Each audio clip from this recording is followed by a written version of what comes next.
Selamat malam semua. Pada kesempatan kali ini saya akan membahas terkait COVID-19, Novel Virus Change Our World, oleh saya sendiri, Yogi Satria Rianto, dan bersama Arif Maulana. Yang pertama yang harus kita pahami untuk virus ini, kita harus memahami dulu klasifikasi dari genom virus. Ada 7 kelas virus yang sudah diketahui menurut sistem klasifikasi Baltimore Classification of Viral Genome, mulai dari kelas 1 sampai dengan kelas 7, yang memiliki karakteristik genom yang berbeda-beda. Keseluruhan genom ini yang nantinya materi dari genom virus ini akan ditranskripsikan menjadi mRNA plus, dan itu semua berbeda-beda untuk setiap kelas virusnya.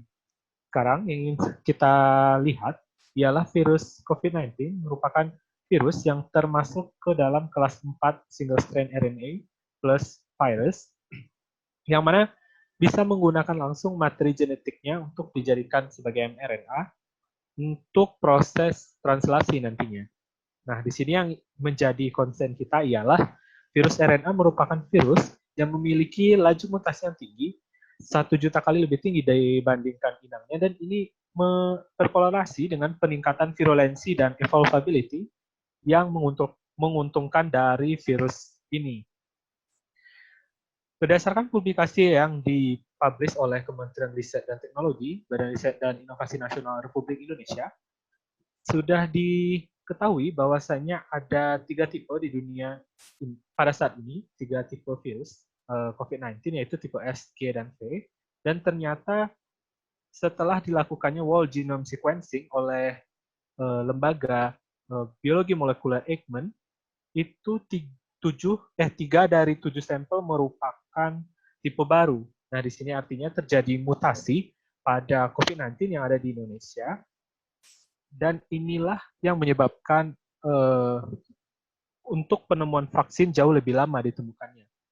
Karena mutasi ini mendorong virus untuk berevolusi dan memiliki variasi dalam genomnya yang menyebabkan virus ini mampu untuk kabur gitu ya dari inangnya, sistem imun inangnya, dan mengembangkan sifat resistensi terhadap obat antivirus. Berikutnya struktur dari SARS-CoV-2 ini memiliki protein spike, nukleokapsid, membran, envelope, single strand RNA plus. Nah, di sini yang menjadi penghubung gitu ya antara virus dan sel inang ialah protein spike, yang mana itu bisa melekat pada ACE2 reseptor pada permukaan dari sel epitel paru-paru. Nah, ini dikarenakan ACE2 ini diekspresikan sangat tinggi gitu ya di bagian permukaan dari epitel sel di paru-paru, tepatnya di ruang alveolus, yang menyebabkan virus ini mampu untuk masuk dan menghancurkan sel inang. Nah, berikutnya di sini merupakan visualisasi dari virus COVID-19. Bisa kita lihat pada panel A, ukurannya itu sekitar 100 nanometer. Kemudian pada panel B bisa diamati, ini merupakan virus yang masih belum menginvasi dari COVID-19 ini ke dalam sel inang.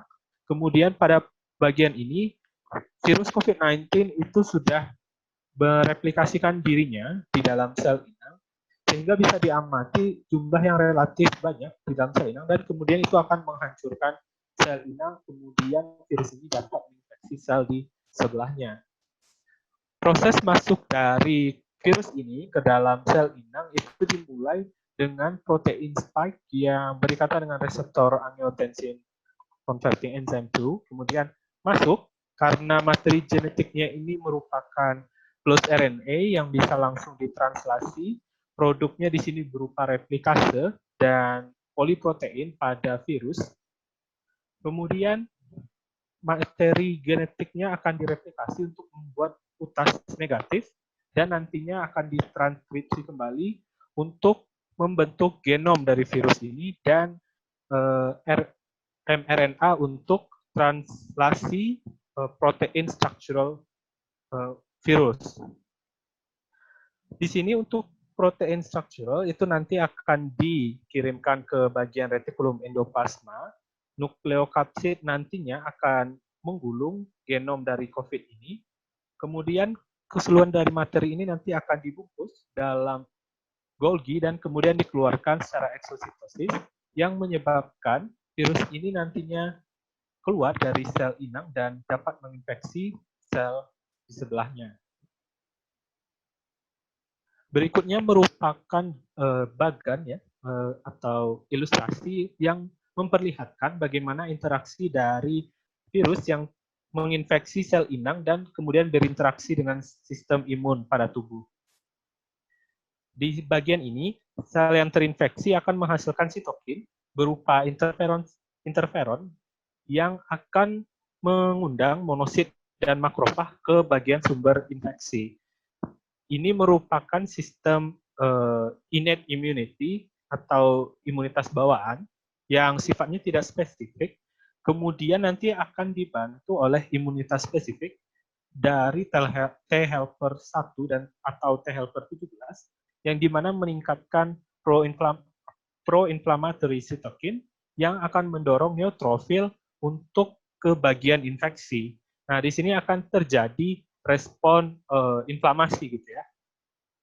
Respon inflamasi nantinya akan apabila terjadi berkelanjutan di bagian organ tertentu, ini tentu akan membentuk yang namanya pus formation. Pus formation artinya terjadi pembentukan nanah atau cairan yang lama-kelamaan apabila jumlahnya terlalu banyak di organ tertentu, ini akan menghambat fungsi dari organ tersebut. Contohnya kalau di paru-paru akan membentuk pneumonia yang akan menghambat proses difusi dari oksigen dan CO2 pada saat bernafas. Kemudian ada juga imunitas spesifik lainnya yaitu sel B yang nantinya akan memproduksi antibodi. Nah, di sini yang perlu kita waspadai ialah karena pada slide sebelumnya virus ini mengalami mutasi pada material genetiknya, ini akan menyebabkan virus ini mampu gitu ya atau mengalami perubahan pada struktur proteinnya yang bergantung terhadap tipe dari virusnya. Ini tidak langsung bisa kita simpulkan bahwasanya orang yang terinfeksi kebal terhadap imun ini karena tadi ada beberapa tipe virus. Bisa saja masing-masing tipe virus itu memiliki karakteristik tertentu yang dapat membuat virus ini tidak dikenali oleh tubuh. Kemudian ini merupakan gejala-gejala yang ditimbulkan pada orang yang telah terinfeksi oleh virus COVID-19. Secara umum, gejalanya akan muncul setelah 2-14 hari terpapar oleh virus dengan ciri seperti batuk, nafas pendek atau susah bernafas, demam, kemudian meriang, nyeri otot, sakit pada tenggorokan, dan kehilangan indera tertentu seperti penciuman dan perasa. Kemudian untuk tanda-tanda yang lebih emergency gitu ya, untuk orang yang terinfeksi oleh virus ini dengan ciri seperti susah untuk bernafas gitu, mengalami sakit atau tekanan pada bagian dada yang terus-menerus, kemudian new confusion, kemudian ketidakmampuan untuk bangun atau tetap terjaga, dan yang terakhir ialah mengalami bibir atau wajah yang membiru. Nah, apabila ada tanda-tanda ini, setelah terinfeksi dari virus COVID-19, diharapkan langsung untuk menemui tenaga medis gitu ya, untuk mendapatkan tindakan yang tepat.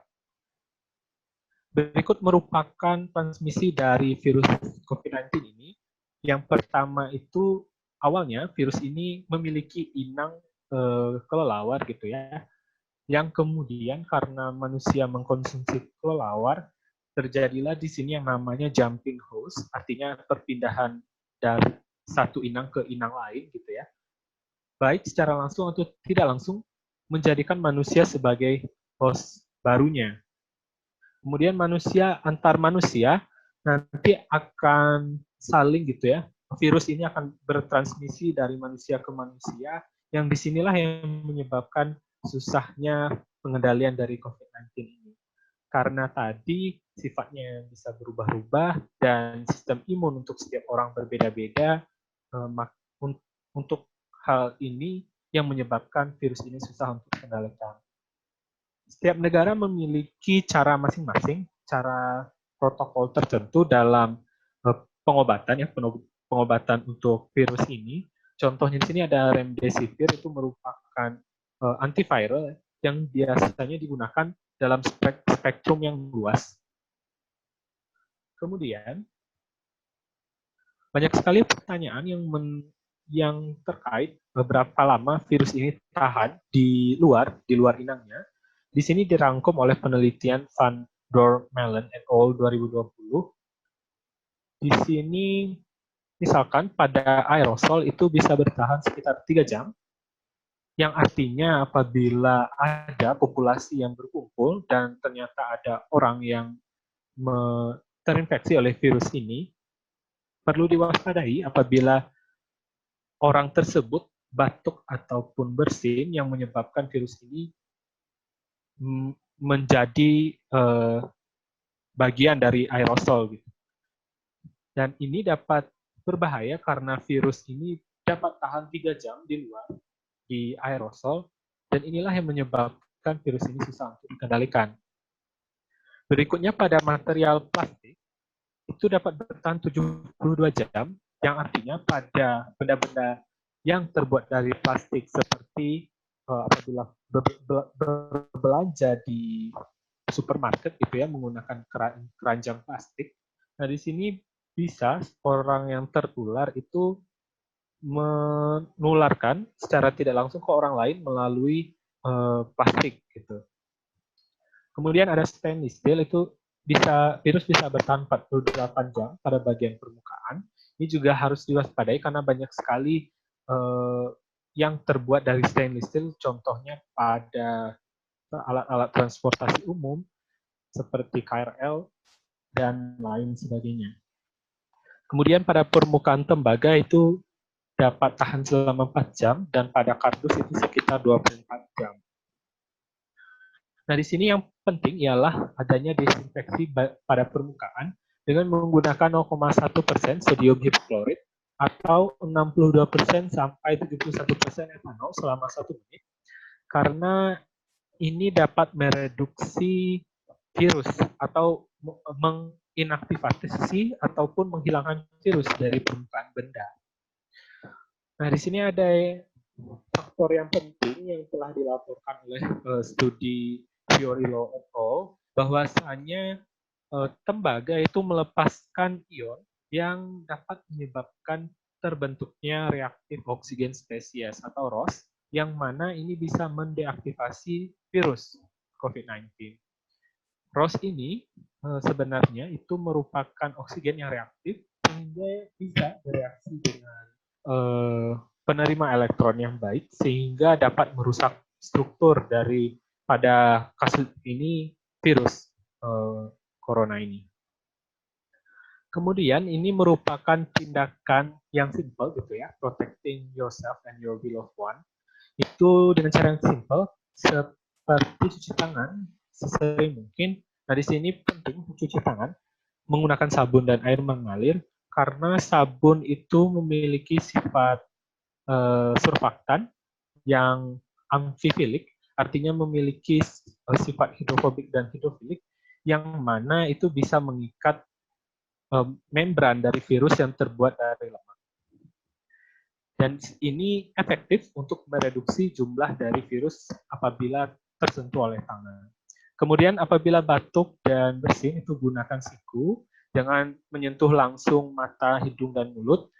Batasi untuk social gathering dan menghabiskan waktu yang lama pada tempat yang crowded gitu ya, yang ramai. Terus hindari kontak langsung dengan orang yang mengalami sakit. Dan yang terakhir itu bersihkan dan desinfeksi secara berkala benda-benda yang Anda sentuh ataupun permukaan yang disentuh. Berikut referensi yang saya gunakan. Kemudian yang terakhir, marilah kita dukung gugus tugas percepatan penanganan COVID-19 Republik Indonesia, karena dukungan ini untuk kita semua gitu ya.